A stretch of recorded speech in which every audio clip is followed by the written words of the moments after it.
Samistanku Mura Pranam.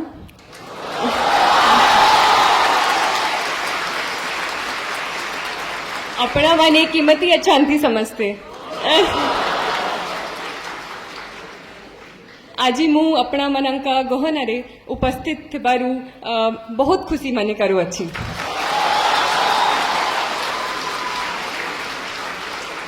Apologies for the pronunciation errors, if any, but I'm really happy to be amongst all of you today. It's a great honor, and even more so as a student of history, to be present in this historic city of temples, Bhubaneswar, with its proximity to Puri, the home of Lord Jagannath, Bhubaneswar itself being the home of the Lingaraj temple, and not only that, its proximity to the Jain caves of Udaygiri and Khandagiri, the Hathi Gumfa inscription of Kharavela, as well as the Dhauli elephant, the Dhauli rocky dict. So it's truly a pleasure to be in this historic land and to be amongst all of you, such excited faces that I'm able to see today. So I'm thankful to Dilip sir, I'm thankful to Vajirao IS Academy to bring me here and to get an opportunity to interact with all of you. First of all, I'd like to say that all of you are really brave people who have taken on this examination. I've heard that some of you are already preparing for this examination associated with this institution. Some of you are planning to do so. So it's really brave of you to take on this challenge of sitting for what some people call the most competitive examination of the country. Some people even say the most tough examination in the entire world. So I firstly congratulate you for your aims, for your dreams that you've set so high. But at the same time, I'm not going to lie to all of you. I'm not going to paint only a rosy picture. I'll tell you that it's going to be a tough journey. It's not an easy path. There will be ups and downs. There'll be times when you feel like you don't want to study anymore. You feel even if you're studying, you're not getting what you desire. So those things will always be there, as they are in other aspects of life. But at the same time, you must also realize that it's not people who drop in from another planet who tend to achieve their dreams or achieve whatever they want to. It's people like you and me. And before 30th June, even I didn't know that I would be standing here today. So, and I think the beauty of this examination is when you see the diverse nature, the diversity in the results that we also often get. So there are people represented from all over the country, from almost all states of the country. There are people from rural backgrounds, there are people from urban backgrounds, there are people who have gone to the best colleges and universities. At the same time, there are people who have gone to their local government schools in extremely rural backgrounds, having farming backgrounds. So I think more important than anything else in this preparation is this strong will to succeed. And I hope that all of you, with the correct preparation, with the correct strategy, with the correct guidance, as well as, of course, your hard work, your self-discipline, I'm sure that all of you will achieve your dreams someday. For some of you, it may be the civil services examination. But even if you don't manage to crack this examination, or even if you have something else in mind, even if something else excites you or is your passion, I hope that all of you achieve your dreams. So before anything else, I'd like to say all the very best for all your future endeavors. And I'm no one to come and give you success mantras or tell you. I'm also at the very beginning of my journey, so I'm not going to tell you success mantras as to how to succeed in life. All I can do is tell you about my journey, and if that resonates with you, if you find things that you think may work out for you as well, because everyone has a different strategy, everyone has different priorities in life, everyone has different things that they want to achieve and different ways as to how to do it. So I can only tell you my journey, how I managed to deal with certain things, the problems that I faced, how I managed to overcome them. And all that I can say is, if you have decided to enter this examination, know why you're doing it, know what is your goal and what is it that motivates you, that is asking you to sit for this examination. Make sure it's not just external pressure. And if you have taken that journey, started that journey, it's possible that some of you may not succeed, but whatever the outcome is, you'll come out richer. You'll come out gaining a lot more knowledge, a lot more experience, and whatever comes at you, try to look at it as an experience that is going to teach you. And try to not get disheartened. It's easy to say that when you've sort of gained some sort of success, or when you're on the other side of it. But try to look at things with a positive outlook. Try to look at whatever positive that you can get out of it. So enough with this bhashan. I'll start with my as to how I started my preparation and what motivated me towards it. So firstly, I even during school, I did not always think that I'll become a civil servant. It was not something that was in my head. But I was always clear that I wanted to do something where I would be working with people, where I would be working on the ground. So even in school, starting from 6th, 7th, we had this option of choosing a club in school. So there used to be options like music or dance or debating. So those things also I sometimes participated in, but my main club that I chose was community service, where we used to stay back after school, teach children from the nearby government schools, even after that. So I think it was always something that I wanted to do, but it was only later when I saw examples around me of people who were bringing about a change in society that I thought that the civil services or the administrative services specifically would be a way in which I would be able to do that to the best of my ability. So, and there were, again, many examples in front of me who showed me that. So, while I started reading, I saw examples of an IS officer, MS Lakshmi Priya, in Assam in Bongaigaon, who through little initiatives that she had started, Project Sampurna in Assam, tackling the problem of malnutrition. Or Aki Ravi Krishna in Telangana, who had begun this process of Gudi Cheruvu initiative, in which he managed to raise the water table by about 6 meters. So these were things with slight changes, and with the right will, they were able to bring about a huge change to the people around them. So people like these motivated me, and I thought to myself that this is probably one platform where I can best serve my country in a way. So this was my idea.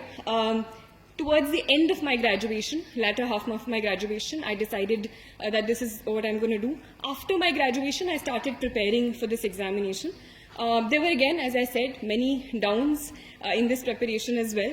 So 2 things that immediately come to my mind when I was asked is, so I gave my first attempt in 2020, which was last year. This was 2021, the attempt that I managed to succeed in. In that attempt, I cleared my preliminary examination. While I clearly remember that day also. It was around 11, 12 at night, quite late, and I was just going through my detailed application form to correct any minor errors that before submitting it finally. And I just realized that my medium for the mains examination, GS papers, the general studies papers, was Hindi. And I remember I kept staring at it for a really long time because I couldn't believe that it was Hindi. That, again, is an entirely different story, but we tried to go to UPSC many times and try to make that change again. There was some technical error due to which it had happened. I still don't know how it had happened. But the thing was that it had happened. There was nothing that could change it. And there were only two opportunities and 2 options available in front of me. Either I could forego my attempt and leave it and wait for the next mains and prepare for the next mains and next prelims, or I could do whatever I could in those 2 months and try to give the examination in Hindi. And I chose the latter. I think at that time, even for a second, I think it did not occur to me that I could somehow leave it. And I think I'm no one to preach, but I'd just like to say that anything that life gives you, I think it's always a good idea to take it for the positive. And it's often said that life is 20% what is given to you and 80% of what you make of it or what you see it as. So I probably saw it as another opportunity to learn Hindi better or learn my language better. So in those 2 months, so things like, it's easy to learn because I liked Hindi. Reading Hindi is my mother tongue, but learning it in a completely different way in terms of technical terms was a whole new challenge. So GDP became Sakal Gharelu Utpad, longitude and latitude became Akshansh, Deshantar, Ushna-Katibandhiya, temperate, tropical. It was another challenge altogether, but it was also exciting. So I think it's how you look at it as well. That was the first this thing, and it's likely that you will fail also, or how you define failure is also another matter. So I missed the interview call by 1 mark, but I think I learned. But even that missing, I took it as a challenge, because I was positive that if I can do it in Hindi and still miss it by 1 mark, if I do it in English, which I'm much more comfortable with, it's much more likely that I will succeed. So I took it as a motivating factor. So this was the first thing. The second time where I felt was a little downward curve in my preparation was this time's mains, where I was really sick, and I had high fever. There was a lot of fatigue. So there was a point in time, two days before my optional papers, 2 days I couldn't study at all. I couldn't even pick up a book. 2 days before it, I was literally texting my mother on WhatsApp things that I wanted, because I didn't have the energy to speak. This is not something that I'm exaggerating, but there was so much fatigue in my body. But at that point, you know that there are 3 days to go. You can either give it your all and not regret it later, or relax at that point and regret ki if I had pushed myself during those 3 days. So that's what I told myself. It's just 3 more days, 2 more days, 1 more day. I literally pushed myself to the hilt till I finally wrote my last word and heaved a sigh of relief on the last day of my optional papers. So I was asked to talk about certain ups and downs in my journey. So this is what I'm going to, 2 things that came to my mind. And the only thing I can say is all of us have our own experiences, all of us make our own mistakes, and I made mistakes. And the only thing is not to repeat those mistakes, to learn from them and go forward. And take anything that life gives you as a challenge. Go with it with a problem-solving approach, a solution-oriented approach as to this is something that is thrown at me, how can I best maneuver it, how can I go about it. And I think that's a positive way to look at life and keep you more happy, I feel, if nothing else. Coming to my actual preparation. So this is when I turn to how I prepared for this examination. As all of you know, or some of you know who are preparing for this examination, it consists of 3 different stages: the preliminary examination, the mains examination, and the personality test or the interview. So firstly, it's important to understand that it's not a clear-cut division. You can't just prepare for prelims, you can't just prepare for mains, you can't just prepare for interview. It's a holistic preparation, it's an integrated preparation, where your foundations need to be very strong. And I made sure that there were 2-3 things that I kept in mind. First was keeping my sources limited. So whatever subjects that I had, I used to rely on 1, maximum 2 books for my very basic preparation. Mostly they were the NCRTs or any other basic books. If you are going for any coaching classes, stick to any 1 coaching class and just add things that you may find from the newspaper or anything else. Right? So sticking to the basic book, sticking to the NCRT, sticking to whatever 1 book that you have decided for each subject for getting the hang of the subject. Right? Apart from that, being very true to the syllabus, and this becomes even more important in the mains examination, because one thing about this examination is that there's too much to read. There's a overabundance of information, there is overabundance of material in the market, there is overabundance of help that is given to you, there is overabundance of advice that is given to you. Every other person will come and start giving you advice about, this is what you should do, this is what you should do. But you should know what you have to do, and your best guide for that, according to me, is the syllabus and previous year question papers. So these 2 personally were guides for me, especially in the mains examination, as to what to read and what not to read. So even when you're going through a book that is being given to you, try to orient it with the syllabus that is provided and see, this is something that can be answered, or looking at previous year question papers, that these are certain questions that are answered, and which will help me. So overall, as an integrated preparation, I'll talk about specific prelims, mains as well, but overall, keeping your source material limited, also for current affairs, also for the basic static material. Secondly, coming back to the syllabus, coming back to previous year question papers. And thirdly, of course, is revision. So whatever you do, it's even if it's the topper, even if it's someone who gets really high marks, the first time you read anything, the next time you come at it, it will be as if you've never read it before in your life. And this is something that all of us, everyone who has started preparing, has gone through. So make sure that you go back to it, keep on going back to it, rather than spreading your preparation wide, rather than reading 5 books for the same topic. Read one book, but read it 5 times or read it 3 times until you completely imbibe it. Right? This is overall for integrated preparation. Specifically for the 3 stages, there are certain slight tweaks to this preparation that you start making. So after you're done with your basic books, I'll talk about prelims specifically. So while your basic preparation is the same, for prelims, I personally found it one of the most challenging phases of this examination as compared to the mains and interview. I found the prelims most challenging because I always felt that there was a matter of luck also involved in it.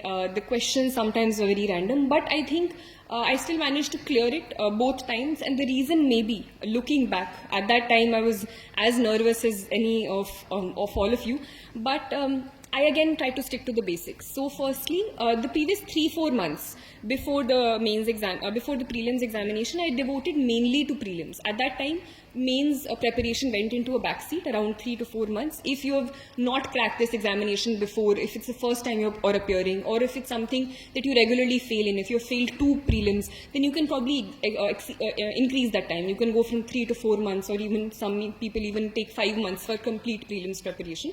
But mainly I think basic books are very important. And if you look at the questions in the past 2 years or 3 years, it's not something that you'll get out of a book straight.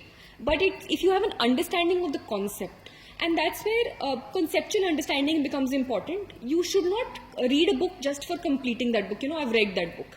The reading that book is not important, understanding it is important. So if there are certain concepts in, say, geography about folding and faulting of rocks, or science, some science concepts, or some economic concepts about macroeconomic theory, if you're not understanding it, go look at other sources. Go and ask a teacher, go and ask a friend, go and look up something on YouTube, some small video that you find about it. Understand what it means so that you can better apply it in the prelims examination, because a lot of application based questions are being asked. So unless and until you understand the concept, you won't get it. And here I used to focus also a lot on polity and economics, because polity and economics, if you look at analyzed previous year question papers, polity papers are something that you can still prepare for, because you have your basic book, whatever you're relying on, be it Lakshmikant, be it something else, and you basically stick to that book and go through the constitution. So I also went through the Bare Act. And if you have a basic understanding of all the articles, all that, it's likely that you can answer a lot of polity questions. Similarly for economics, current affairs is there, but more than that, understanding of what is monetary policy, what is fiscal policy will be fruitful in sort of answering those questions. So in terms of time and effect, or time and sort of results that come out of it, I felt polity and economy I used to give a lot of importance in, because I could rely on those subjects. Other things I felt were more random. So this was my personal strategy. Everything should be given importance, but these things you should not leave at all, is something that I'm trying to say. Make sure that your basic things and basic concepts are very, very strong. Secondly, for current affairs, so current affairs, again, I'll talk about it later as well, but for prelims, I used to rely on the yearly compilations. Any sort of yearly compilations of current affairs you get. Some people use monthly compilations as well, so whatever works for you, but make sure that you have one source, because current affairs is a sea of information, and once you get lost in it, some people go through daily current affairs and weeklies, so just make sure that you have one source. Add on it from your newspaper if you read the newspaper. I used to stick to a newspaper as well.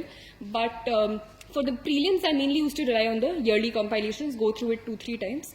And because sometimes people give in a lot of time, and because the nature of examination is changing, you don't get that reward out of it if you spend too much time going through 3 different magazines of current affairs. Thirdly, after your base concept is done, and even in between also, once you complete a subject, try to solve questions of it. And for that, you can enroll yourself in any test series or take any questions from the market that you get. So a test series was one thing that used to help me in Firstly, completing the syllabus and understanding, acha, this is something that if I used to complete economics, I used to go and solve a test of economics. If I used to complete polity, so it gives you an analysis as to how much, how well you have read the basic books. Okay. Apart from that, practice of not just test series but also previous year papers, because previous year papers are important in helping you understand the language of the questions, the nature of the questions, and also the nature is also sometimes that you don't get it from the books. You also get the knack of eliminating questions or getting to know, acha, this is something that I can do if something like that comes, or trying to find corollaries in other papers. So previous year question papers are really important. I often give examples of where even questions are repeated. So say a question on right to privacy being part of which fundamental right was a question that was repeated verbatim. Similarly, there was a question on economics that was repeated within a matter of 2-3 years. So it's a reward that you get. Similarly, questions on history. So last year, I think, the year before this, there was a question on Mongols. And someone who had probably gone back and looked up what the Mongols were when they came to India would have maybe been able to answer the question that came this year. So both here there was a question on Mongols with slight differences, and the other options, if one had analyzed, one could probably answer the question that came this year. So going back to previous year question papers, not only the question but also Google searching other words, other options, looking back at the subject is something that really helped me, which probably helped me get through prelims at both in both years that I gave this examination. So basic books, current affairs, test series practice, at least 3-4 months pehle to I used to do a lot of test series in the last 3 months. Before that also you can beech mein do if you want. It also helps you understand how many questions you want to attempt in the final paper. So if you have good accuracy, some people go for 80 questions or even less, or I personally went for a lot of questions. I went for 90-95 questions, but it depends. So all of that you will analyze when you're doing these test series and you're understanding which questions to attempt, which not to attempt, because negative marking also pulls people down. Apart from that, previous year question papers analysis, not only for practice, but I used to figure out things that I'll make notes of separately, which I couldn't find in any book. So in the previous year papers, if I'm finding a lot of questions on Buddhism and Jainism, and I'm not finding that specific content in a book, so I used to make 1 or 2 page notes based on Google search, based on going through a certain book, and revise them later. Similarly for maps, because maps is something that fetched you 5-6 questions sometimes. So going through maps, so I used to make a timetable before the prelims that every day for the last 2 months I used to devote say 15 minutes or half an hour to just the map questions, because you can't do all of them in one day.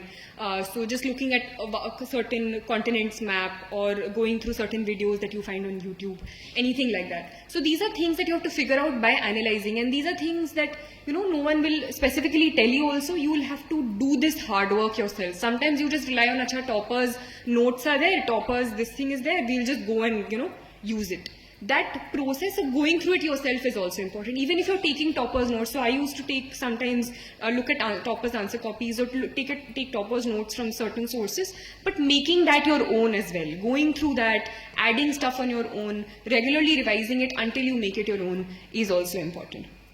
Okay, similarly for CSAT, for indexes, schemes, I used to make certain things, certain parts of the day which required regular revision. So I used to do that, devote 10-15 minutes every day, rather than, sitting one day entirely where it doesn't all go into your head. So whatever works for you, try to make a timetable that works for you, try to make a schedule that works for you, rather than blindly aping the person next to you, or getting, rattled that, this person is doing this book, it looks better, maybe he knows more or she knows more. Have faith in yourself, have faith. Firstly, strategize, and once you strategize, have faith in whatever path you're following by making slight changes that you find necessary. So this was my prelims preparation.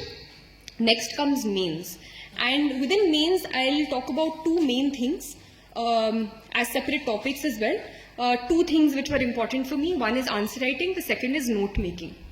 So for answer writing, I think there are a lot of things that are important, and I managed to get decent marks in my GS papers and my optional as well. And I felt one reason for that was also, looking back again, I can say, is answer writing. I used to practice answer writing, and not just practice it, but analyze how I've written those answers and build up on them later as well. So, firstly, I think what is important is understanding the question, and this is it's a very easy thing to do, but lots of people don't do it. And I feel that if you just understand the question and answer what is being asked, half your battle is won. Because this is one of the challenges that I personally also faced in the early part of my preparation. And even in that time, when you're writing the examination in the mains hall, there are two challenges. One is content, you have to write good content. The other is time. The clock is constantly ticking on your head. So maintaining that balance becomes very important. Either you're writing really good answers, but you're leaving 5 questions at the end, which doesn't help because the competition is so much. Or you're completing it in the time limit, you're scribbling your way till the end, but the content is not good. So for managing that, only practice is the way, and not just practice, but correct practice. So firstly is understanding the question. There are certain keywords also used in the question: evaluate, analyze, this, that. And it's important not just to jump at the only word you know and start writing about it. It's important to understand why this question is being asked and cater to that as well. So say this time there was this question on evaluate the nature of Bhakti literature and its contribution to Indian culture. So sometimes when you don't know enough about Bhakti literature, you will just start writing about Bhakti. You'll start writing about Nanak, you'll start writing about Chaitanya Mahaprabhu, this, that. And half your page is done, then you'll write 1-2 points about Bhakti literature or something. The important thing is, even if you don't know exactly what, how, say, Bhakti literature, what the nature is, its contribution is, try to orient your answer according to the demand of the question. So start writing about Bhakti literature only. Start writing about, so I think in this paper, in this question, what I did also, I made, so although it's not required, but for visual presentation, I made this map of India slightly on the corner, and I jotted it down, jotted the different Bhakti literature across the map, on the map itself. So say the Bishan Pad or Mirabai's this thing, everything, Lal Ded's this thing, Abhangs in Maharashtra and all that. So even at a glance you could just see what those things were about. Then the nature of Bhakti literature. So look at the keywords, and this is something that I used to do. I used to divide the question based on the questions and on the words that were used. So nature of Bhakti literature, what is the nature? So say devotional, and then give an example. Try to give what you're saying and provide an example to it, so the examiner doesn't have to think too much. The examiner knows that, this is what she means and this is how she's displaying it. So nature of Bhakti devotional, then poetic, so you talk about certain poetry compositions, then something else. Then the second part of the question was its contribution to Indian culture. So the contribution you think about, and when you make these headings, even if you didn't know the answer yourself, you start making links in your head also, such as what can be the contribution of Bhakti literature. It can possibly be to, bringing about this temple tradition, how these Bhakti songs were sung in the temples, how that created the musical culture that probably developed out of it. So these are things that you won't read, but you can associate with things around you. And saath mein you're providing examples about, say, Shankaracharya, and these are things that will come because we have things that we've seen in our homes, we've seen somewhere else. So if you just stick to the wordings in the question, what is being asked in the question, rather than coming back to only what you've read in the books, Bhakti I read in that book, Nanak was written, Kabir was written, so I'll just write that. That won't fetch you marks. Understand what the question is, try to relate it with your environment around you, and try to answer those questions in that way. So firstly, most important, understanding what the question is. There were questions in GS3 this time which none of us knew. Like, there were half the questions were random questions, but I still managed to get, I think later I got to know decent marks there, because I tried to reorient what I knew according to the demand of the question, rather than just writing anything I knew or just leaving those papers blank. So understanding the question, answering only what the question is asking is important. Secondly, content. So this again was another example I wrote down. Analyze distinguishing features of the notion of equality in the constitutions of USA and India. So this was, I think, a 15-marker question, and there are not too many differences. But what sometimes people did was, they didn't know differences in equality, so they wrote differences in the constitutions of USA and India. But that's not what the question is asking. So try to answer what are the differences in equality. Even if you're not getting, try to reorient the question, the differences you know between the constitution in terms of equality. Try to shape what you know in terms of the demand of the question. So these are two examples that I remember. Secondly is content. So first is you understood the question, but if you don't have the content, how will you do it? So that content wala thing you have to do the background work, and that is when I'll come to note making and all of that. In the examination hall, during those 3 hours, you don't have the time to think. You can't just sit around and think, acha, this, that. All of that you need to do before the examination, and your content, to a large extent, apart from on-the-spot thinking, needs to be prepared. For that, for example, GS2, which is polity and all, I had prepared lists or in the sense topics and committees that I could quote. Say in railways, I will talk about the Anil Kakodkar committee. In something else, I'll talk about the second ARC and the recommendations that they've given. So you're not just writing random things, but you're adding to it. Once your basic, and this can only be done once your concepts are clear. If you're starting your preparation and you start doing this, it won't fetch you anything because your basics are not clear yet. But once your basic content is done, to make it better. So my aim was in answer writing this year to make my answer better from the person before and after me. And how could I do it? By adding content to it. So say committees in GS2, then GS4 is ethics. So I used to look at the newspaper, keep picking up examples and quotes and keep writing them down, keep using them in my papers. So GS4 there were committees, then GS3, so for economics, some data that I found in the newspaper, or say then recently a national health survey has come. So if a question on population I think this time was asked. So talk about the data in that national health survey, talk about say the sex ratio, how it has changed. So it adds a certain value and you feel that you know what you're talking about rather than just, saying things in the air. It adds some heft to your answers. So content is something that you can work on before you're writing the paper, specifically for different papers, different things you can do. Thirdly, even if you have content, even if you have understood the question, a challenge comes in putting it on paper. And I had a humanities background. I had the habit of writing really long answers. I wrote 8 pages answers in my graduation papers where, you had to write four questions in like 2 hours or 3 hours. So changing that to the demand of this paper was definitely tough, but I managed to do that. I had started with a very different writing style, I ended with a very different writing style, so that is something that all of you can do. So I used to write in paragraphs, I used to write really long introductions, but I tried to press a lot of information later on in points. So before I was writing the paper, I used to think that, this is a problem, this is an issue that happened with me last time, I used to do this. So this time, I'll try to do at least this. I'll try to at least make the introduction only 2 lines or 3 lines. Or I'll try to introduce, if I could write only 3 points in my last paper because I was writing in paragraphs, I'll try to write at least 5 points this time. So these are things before I was writing, I used to tell myself and try to, implement it. So maybe you won't write 5, maybe you'll write 4, but next time maybe you'll make that jump to a 5. Next time you'll maybe make that jump to a 6. So these are things that you told yourself. In terms of structuring the answer, what I used to do was, I used to use subheadings. So things, like I said initially, evaluate the nature of Bhakti literature, contribution. So I used to write a short introduction about the Bhakti tradition and some quote or something in Sanskrit I wrote, I think, in the first introduction for this thing about Bhakti literature. How about it coming from the root bhaj, or to incorporate or involve yourself in the divine. I wrote that introduction. Then I made a subheading about nature of Bhakti literature. And I started writing from here. So the nature of Bhakti literature I wrote here. Then the points I started writing, leaving a certain gap. So in terms of visual structuring, it becomes easy for the examiner to see and understand, even if your writing is not good. Some people have that problem. But if you have it clearly divided, so if right here you're writing the heading, then starting from here you start writing the points 1, 2 and 3. If you have an example, I used to write it further to this side and make a triangle. So I used to write example and make a triangle there.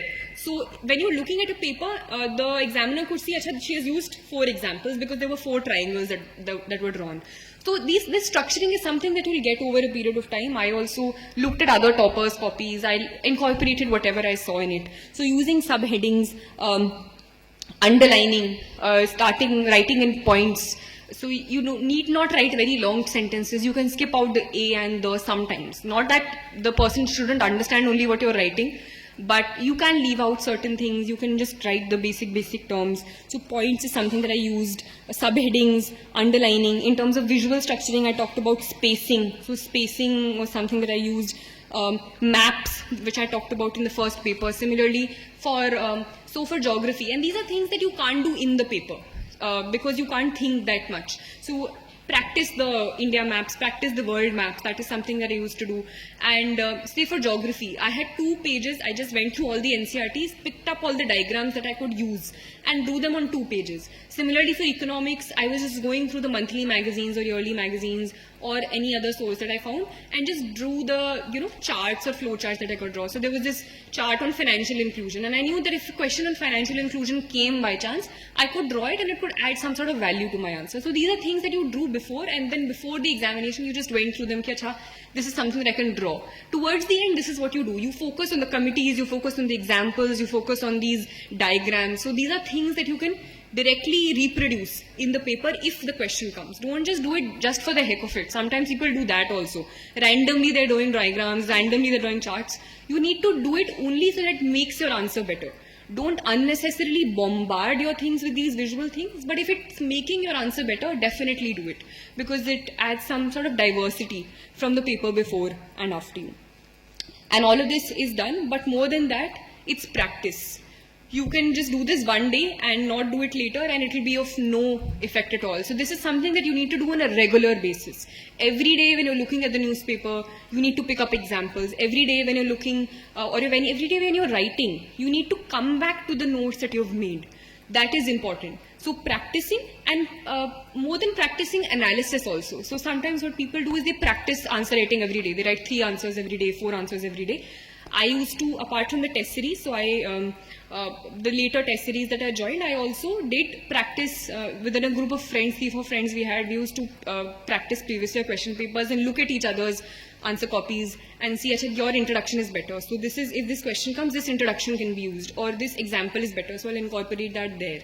So even if you're writing 3 questions, come back and analyze, Achha, this is something that I could have added. This is something that was in my notes. So maybe if I could put it here, coming back to my notes. So that will take some time. It won't be ki, just wrote, closed your copy, next day wrote, closed your copy. That won't help at all. Practice plus analysis, and using that analysis in the next time that you write your answers. So that is something that probably helped me in my answer writing process. So this was my answer writing specifically. Apart from that, for mains preparation, the basic books you would have already gone through 3 or 4 times. And yeah, this is something that I forgot to say, but for me personally, prelims I at least made sure that I had done 3 revisions in those 3 or 4 months before of the basic books that I had, or whatever thing that I was following, whether it be it Spectrum for history or anything, or the NCRT for geography. I used to make at least 2-3 revisions. It depends on you, how much you've read that paper. If you're doing it for the first time, maybe more, maybe less, but just to make sure that it sticks in your head. So those revisions you've already done before. Here also, now you can go through whatever basic books that are required. So for mains, you need to stick more to the syllabus, I feel, rather than just sticking to a book, because book you have gone through, your concepts are clear, but orienting them to, and there are certain topics which you won't find in books, or you'll have to look, say for example, governance topics. If you find a book on governance or some notes on governance, coaching notes, that's well and good. If not, try to make small 1-page notes of it. Say, I used to make notes apart from that. So the second topic apart from answer writing is note making. For some people, note making does help. For some people, it doesn't. It depends on your way of studying. For me, it did help. So I'll talk about myself. I did not make notes of all the basic books. Some people do that. I did not. Sometimes for example, for geography, if I'm going through it, there's certain data about, say, crops, their percentage in world crops and Indian crops. So I used to make a small chart towards the end of the chapter itself, and agar end mein revision karna hota tha, so I used to go through that. But mostly, I did not make notes of the basic books, because I thought they were well enough, they were like compact enough, and I used to just underline things that I thought were important when I was doing revision. But for certain topics in the syllabus, which I felt I could not find information elsewhere, if I thought there were certain current affair topics in the news, in the newspaper, which are going on for a really long time, say the farmer bills, if it's going on for a really long time, I'll make 1 or 2 pages notes out of it, so I can use it, say, in agriculture, or if I find, say, an article on fertilizer policy in the newspaper. So I used to not make notes of newspaper per se. Some people make copious everyday notes of the newspaper. I did not find that helpful, because at the end you have like a huge this thing of newspaper. It takes a lot of time in the day. So I did not find that helpful. Some people do. But I used to just pick up things that I found in the newspaper which were important according to the syllabus. So fertilizer policy, I know, can come in the agriculture part of GS3.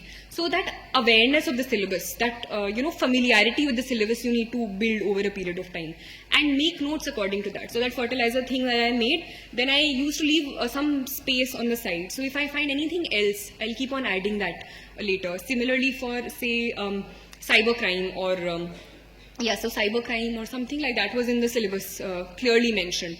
So for that I had made 1 or 2 pages notes. Any example that I found of, say, some attack that happened here, some red dot network attack happened there, or Estonia mein there was this cyber attack.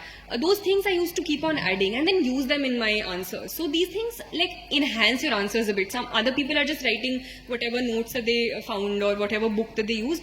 But when you see examples of, say, US में ये वाला attack happened, shadow network ये हो गया, या Pegasus attack ये हो गया, so it adds some newness, and the examiner thinks that she knows what's happening and she can make these links. So these additions I used to keep on making from the newspaper, apart from making my main notes that I used to do according to the syllabus, according to any topic that was in the news.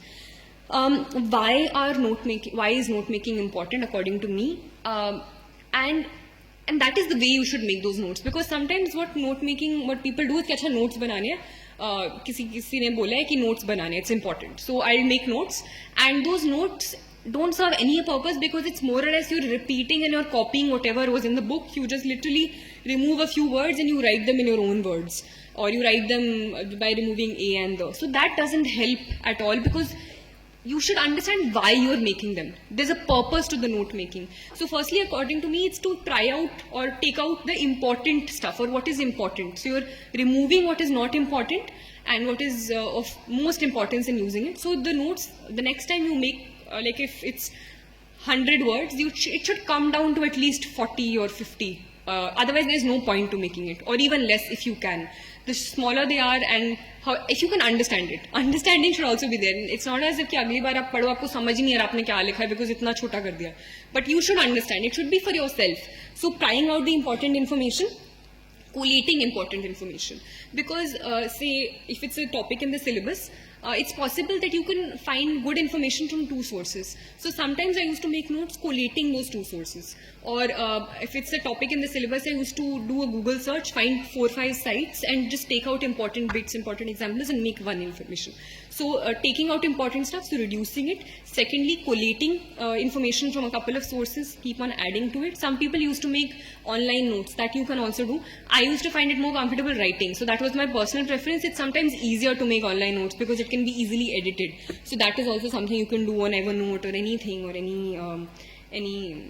anything on your laptop also you can make.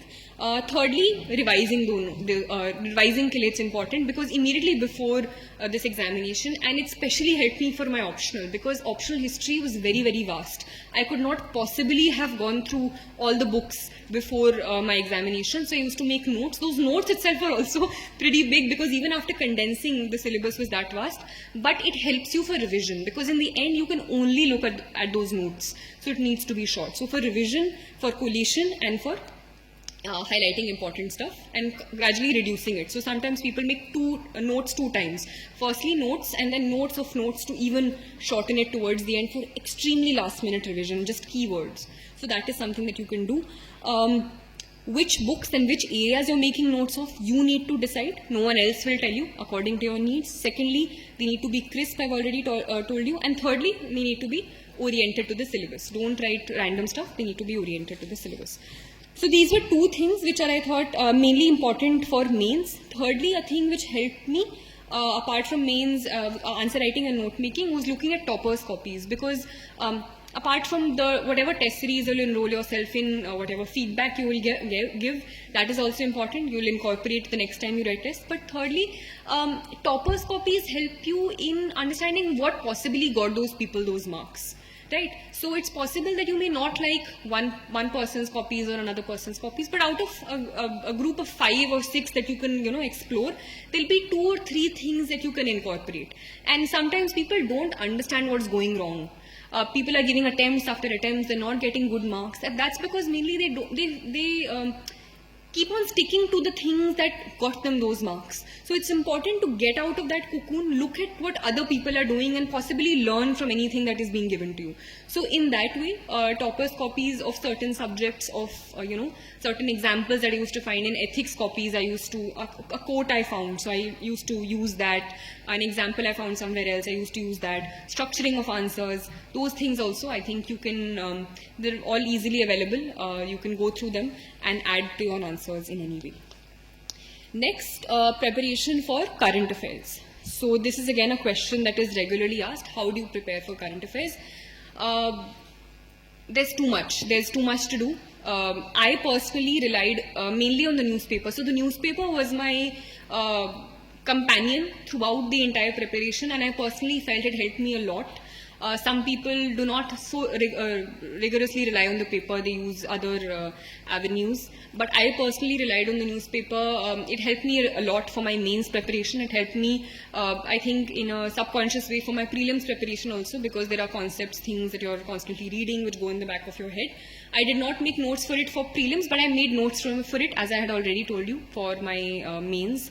Examination topic-based, syllabus-based notes. So I just like to say that get into the habit of reading the paper. It will help you in some way or the other. And as we'll talk about later about the interview preparation as well, that at that point you can't neglect the newspaper at all. Sometimes you have to rely on more than one newspaper to get opinions, but it's better to get into the habit of reading the newspaper, because sometimes in the monthly compilations or yearly compilations you get the facts, but you are not able to get into the bottom of it. You don't get opinions as such, or an analysis, which sometimes I think you get from newspaper editorials or any other article that you find on specific issues.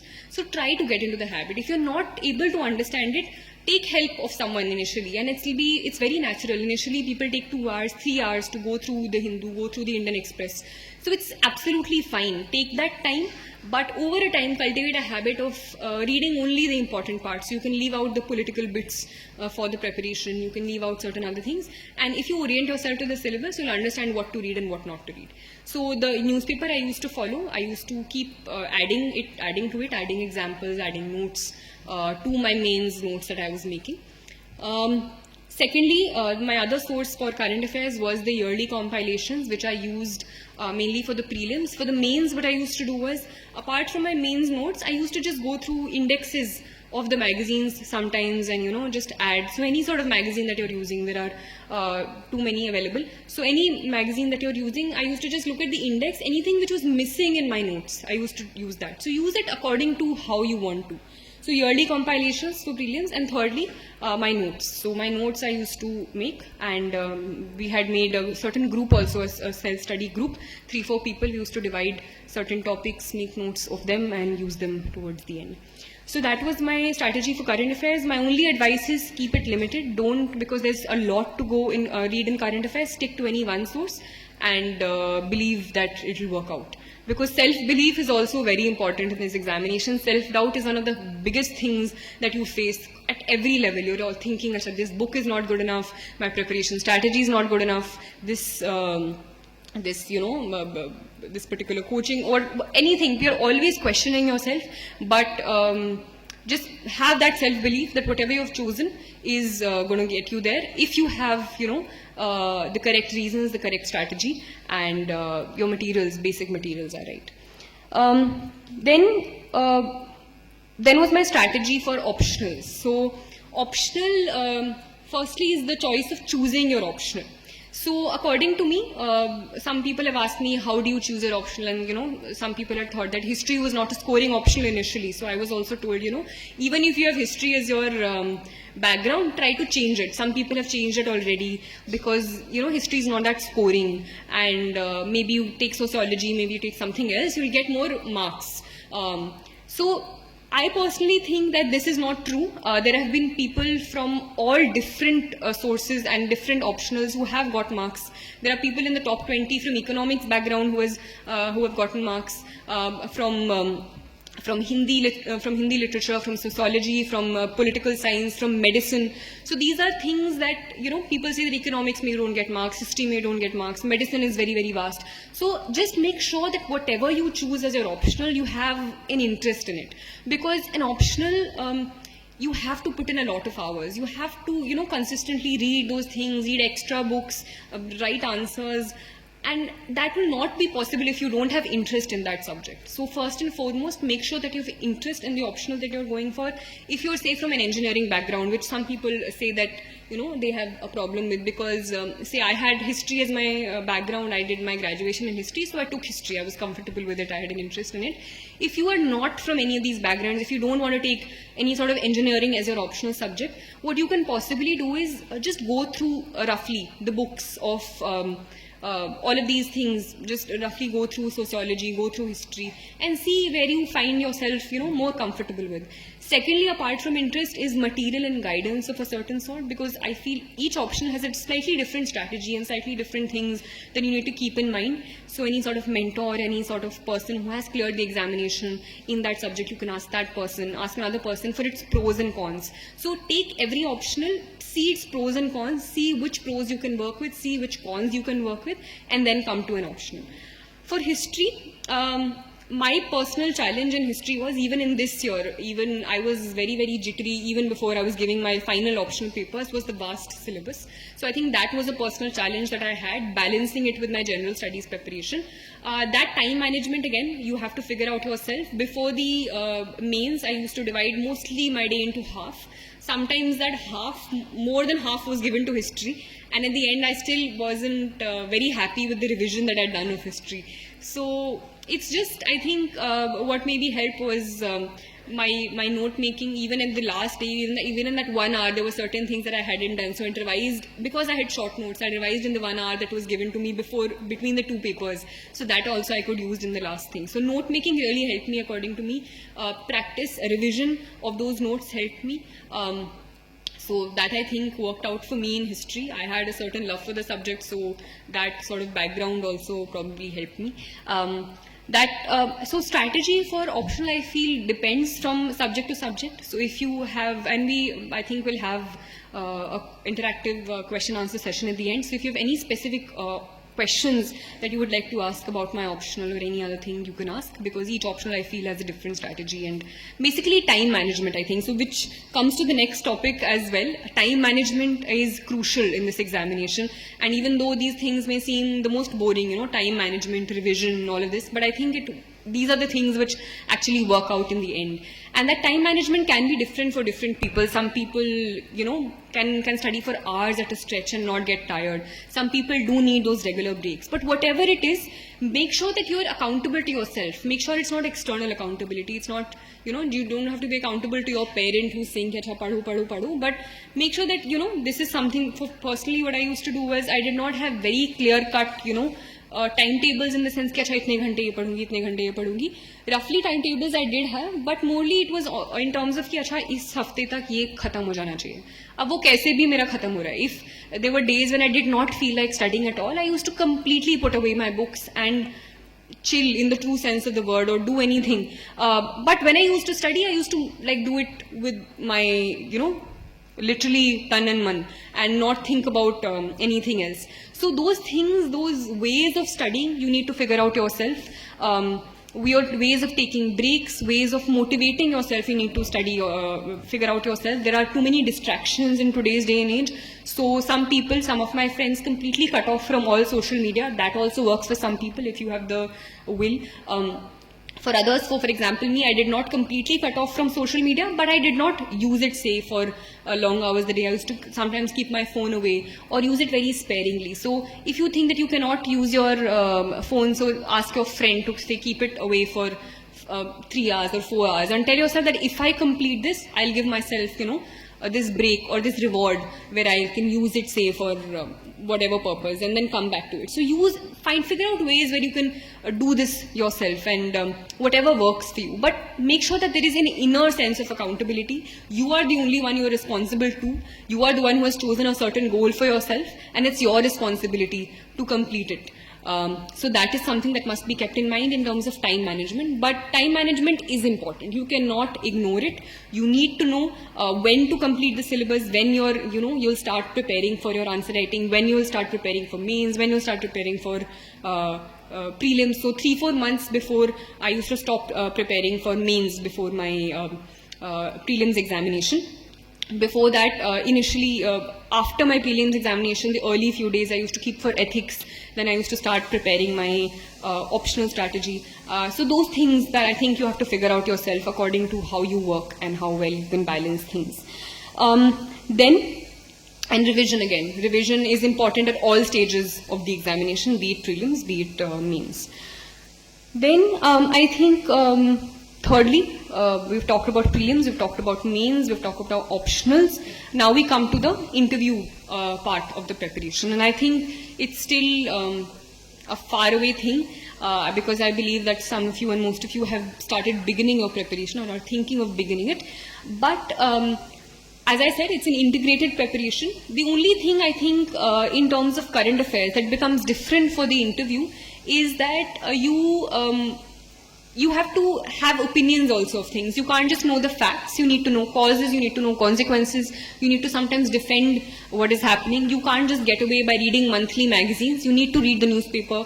You can look at, so in terms of opinion formation, some things that I would suggest, some people have a problem talking or feel that, you know stuff, but you can't say it out loud in a group of people. Some people are shy. So those things you can start working on from now onwards also. You can start, taking part in group discussions, sitting with a group of friends, talking about any topic which is happening in the news and seeing other people talk. So looking at, say, Rajya Sabha TV, there are certain discussions which happen, any sort of other discussions. I used to sometimes listen to Google podcasts. There are things, so there are lots of podcasts by certain newspapers. So Indian Express has this thing of 3 things by Indian Express. So any topic which is going on in the news, they talk about it in detail. So listening to these things, having those discussions with a group, so you get out of this inhibition of not wanting to speak. And don't be afraid of saying out the wrong things, because among friends, this is the only place you can, or among, say, teachers, this is the only place you can where you can correct yourself. So even if it's far away, these are things that you can start doing. It will even help you develop your personality in the long run. So start having these group discussions. If you think that you feel shy speaking, try to talk in front of a mirror. Some people are advised to do that if they are not comfortable doing that. So firstly, in terms of content, read newspapers, develop opinions on things, have discussions, look at videos, hear podcasts, try practicing these things, try practicing answering questions. Apart from that, the detailed application form that you get, that you fill towards the end. There are certain sections for hobbies, there are certain sections for things that you've done in school. So every single word you need to you need to prepare for. I think for that you can, think about a little later, but I'm just informing you. Let's say you're from Odisha, so you'll have to prepare about the state, about, the sex ratio, the cultural importance of the state. All of those things you have to prepare for. You might be asked questions about that. So the detailed application form. In terms of hobbies, some people are asked, how do you develop hobbies, or, can you make up hobbies? So I would suggest that don't make up hobbies only for the application form. Try to cultivate those hobbies from the beginning of the preparation, or just like I think generally also. I think there's not only studying which is there to life. There are things that you should develop a personality of a certain sort. Engage in whatever, be it a sport, be it any activity, be it any craft, singing, dancing, anything. So that I think it also gives you a break, because as much as I'm standing here and talking now, it's a very strenuous process. It's physically draining, it's mentally draining, and you need these an off time also in between. So cultivate a hobby from early on also. Even if you want, it'll help you in the interview. Think of it as that also. But generally also, I think it'll help you if you develop something apart from only studying. So those are things that you can keep in mind for the interview. As for the last time when you enter the interview hall, I think calmness of a certain sort is important. Self-confidence is important, and those things will cultivate when you gain the content, when you gain the knowledge, and when you start practicing and doing these things from early on. So apart from your knowledge, it's also a test of your character. It's a test of how calm you can be in stressful situations. So that, I think, is my advice for the interview. Apart from that, this was the academic part of it, the academic strategy, the do's, don'ts, how I went about my strategy, my content for all 3 stages of the examination. Apart from that, I think you need to understand and ask yourself why you're giving this examination. And setting a goal is important. So I believe that some of you are preparing. There are maybe some of you who have certain other goals in mind. So just make sure that you set your goal for yourself, whatever you want, and ask yourself why you're doing that. Because that is something which will sustain you throughout the preparation. And motivation is something that you have a dearth of at times. The results have come or something happens, everyone is pumped up, you think, I'm going to get a top 10 rank, I'm going to get a top 20 rank. 1 month goes away and that motivation goes down. So that motivation should be internal. You should know why you're doing it, because when there are those down times, when you're down in the dumps, when you're questioning yourself, you need to come back to why you started in the first place. So that, I think, is the first and foremost, most important thing, that inner motivation, why you're doing it. You need to be very, very clear. If you're not doing it for the right reasons, it's probably good to step back. But just remember why you're doing it. So setting your goal, once you've set that goal, it'll also give you the motivation to work hard, because even though there are different strategies, different ways of reaching your goal in this examination, you have to work hard. There's no way working around it. Whether you're doing it by slogging 18 hours a day, whether you're doing it by doing 8 hours a day but doing it consistently, you have to work hard. There's no easy way out of it. It is a very, very tough examination. Let me not mince words. It's a very highly competitive space as well. So you have to work hard. But that motivation that you get by getting to know, the way that you can serve the country, or the avenues that will be available for you in terms of ways you can contribute to people around you, that is a big enough motivation to keep you at it for those long hours. So hard work is very, very important. However much you try to run away from it. Time management, revision, all of that I said. But also, hard work can also be in various ways. You can work hard at doing certain things and still not get the desired results, because maybe you're not going with the right strategy. So apart from hard work, that hard work should also be in a certain direction, and that is where there is an importance of guidance, of mentorship of a certain sort, of knowing the direction where you're going. So make sure that however you work around that strategy, be it through mentorship in a coaching institute, if you're choosing to do that, or a mentor that you have around you, or a person who's cleared the examination, or if there are other sources as well. Whatever it is, make sure that you are following the correct strategy, and that hard work is being put in a certain direction. Make sure it's not being spread out. As I said, keep your sources limited, keep your direction limited, so that you can more easily reach that goal. Apart from guidance, mentorship in a certain direction, after the hard work and after all of that is just going through the content, is the practice and evaluation. So for practice, any sort of tests that you go through, test series, be it for prelims or for mains, and more important than just the exercise is the feedback. So using the feedback, not just taking the feedback as it is, but using the feedback the next time you do that. Self-evaluation as well. So there is an external evaluation and self-evaluation in terms of how much you've improved in the past 1 month, things that you need to work on, things that you think are done, and focusing on the things that you have left out. So practice and evaluation. And things that are not talked about, apart from the academic part, is the emotional balance and emotional stability that you need to maintain. Because it's, however many times I repeat it, this motivation, these ups and downs, there'll be constant ups and downs during this preparation. And to deal with those downs, you need a certain emotional balance, you need a certain stability at that time, and these things are often not talked about, but the stress is also really too much. There is parental pressure, not even just parental pressure, there are people randomly from, distant relatives who got to know you're preparing for this examination, and they ask, acha, uska kya hua, or uska. So there's random sort of stress as well, but you need to be accountable only to yourself. Right?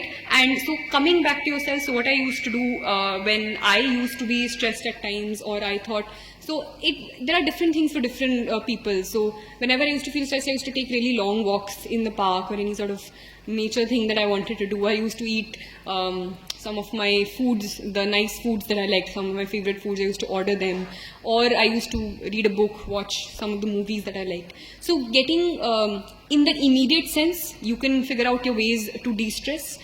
In the long term, I think you need a positive environment around you. So a positive group of friends sometimes helps to push you, even if you're coming down. So I was lucky in that sense. Thirdly, obviously, your parents are a great source of support. So for me, I was lucky enough in that regard as well, where that positive push was always being put. I was never made to feel that pressure of not performing or not doing well enough. But even people who do not have that sort of support, people who are living completely alone, who do not have the positive environment of friends or parents around them, try to look inwards. It's easier said than done, but try to look inwards, try to understand what you're doing, figure out ways of de-stressing, whatever it is. Try to understand what your priorities are in life, how you can, try to achieve them. So those are things, and I think most importantly, I feel what gives you an inner sense of satisfaction is giving your 100%. And let's not mince words, the success rate in this examination is very less. So there are a lot of you and lots of people who give this examination who will not succeed in this examination. But that does not mean that you do not succeed in life, because there are various other avenues in which you can give back to society. I have friends who have exhausted all of their attempts, but are doing very well in other aspects of their life. So as long as your goal is set in terms of what you want to do, there are various ways in which you can serve people around you. Make sure that if you've chosen to give this examination and it's something that you want to do, make sure that you give your 100%. So at the end, there'll be no regrets. Even if I did not clear this examination this time, I would definitely have been sad, I would definitely have been heartbroken, but at the same time, I would have been content with myself that I did all that I could. And the idea of Nishkam Karm that we often talk about, I think it's very important when the Karmani Vadhikaraste Ma Phalishu Kadachana, you give your 100% and then don't worry about the result.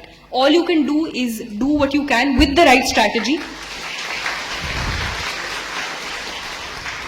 With the right strategy, with the right direction. Don't put your hard work randomly into the air, but with the correct guidance, with the correct strategy, give your 100% so that at the end you're not questioning yourself. You can't think, अच्छा अगर मैं उस दिन ये कर लेता, अगर मैं शायद वहाँ नहीं जाती, या फिर थोड़ी मेहनत और कर लेती. Those questions I think you should not have with yourself, and I'm sure that if you do that, there'll be various other ways and in various other walks of life also, apart from the civil services, that you can contribute to society, that you can, be kind to others, because I think kindness is something that gets you far in life. Be kind to yourself as well. Be kind to yourself, be kind to others. That's all I can say, and I'll just like to say all the very best for all your future endeavors. Thank you.